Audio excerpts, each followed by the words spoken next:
নমস্কার বন্ধুরা, sister tasty কিচেনে আপনাদের সবাইকে স্বাগত জানাচ্ছি। আজকে টেস্টি কিচেনের রেসিপি একটা একটা রেসিপি যেটা আপনাদের সঙ্গে শেয়ার করছি, রাজমা কারি।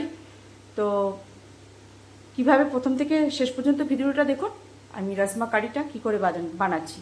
প্রথমে ওভেনে আমি অন করে আমি কড়াই বসিয়ে দিয়েছি। এইবারে দিয়ে দেব ঘি। বন্ধুরা, এখানে আমি 2 চামচের মতন ঘি দিয়ে দিয়েছি। এবারে দিয়ে দেবো গোটা জিরে ফোড়ন। দিয়ে দিলাম গোটা জিরে ফোড়ন, দিয়ে দিলাম গোটা তেজপাতা,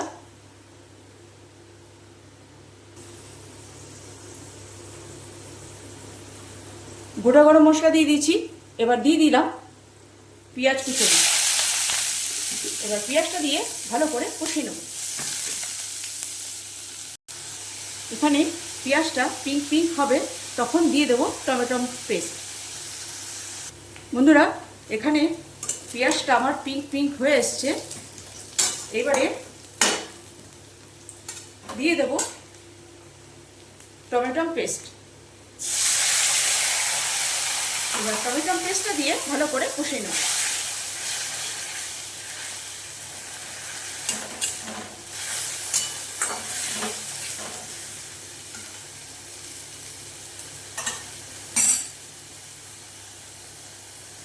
এরপরে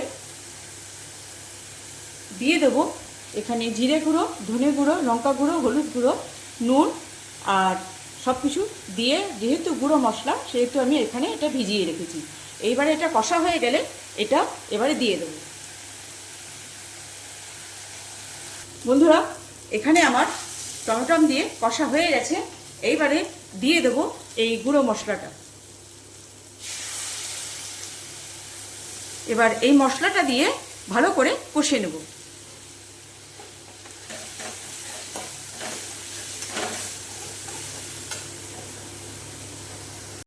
বন্ধুরা, এখানে আমার মশলাটা কষা হয়ে গেছে। এবার সেদ্ধ করা রাজমাটা দিয়ে কষিয়ে নেব।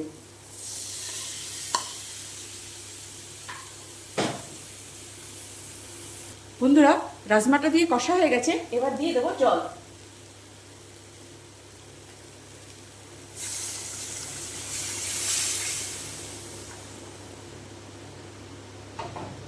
কেন কি এখানে আমি বেশি জল ইউজ করব না, কেন কি আমার রাজমাটা সেদ্ধ করা রয়েছে, একটু ফুটতে যতটুকু টাইম। বন্ধুরা, একটু দিয়ে দিচ্ছি চিনি। বন্ধুরা, দিয়ে দিলাম কসুরি মেথি।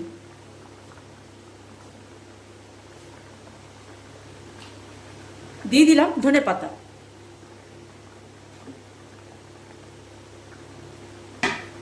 এবার ভালো করে ফুটে নেবে।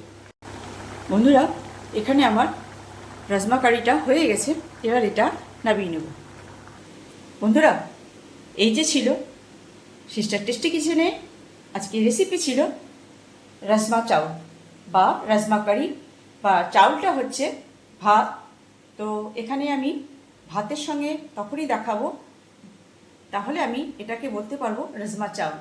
তো এটা হচ্ছে পাঞ্জাবের একটা ডিশ, রাজমা চাউল। তো এটা হচ্ছে রাজমা কারি।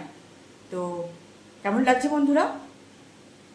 এটা ভাত দিয়ে বেশি ভালো লাগে, রুটি পরোটা তো আছেই, তা দিয়েও ভালো লাগবে।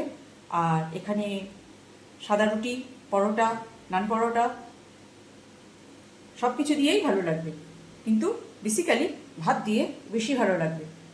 তো বন্ধুরা, এই ছিল আজকে আমার রাজমা কারি। তো কেমন লাগছে? ভালো লাগলে একটু লাইক শেয়ার দিয়ে দেবেন, আর পারলে সাবস্ক্রাইব করে নেবেন, আর ফেসবুক থেকে দেখলে পেজটা আমার ফলো রাখবেন। তো এই ছিল আজকে আমার রাজমা কারি। আমার এই সামান্য রেসিপি আপনারা বানিয়ে খাবেন আর এনজয় করবেন। রাখছি বন্ধুরা, বাই।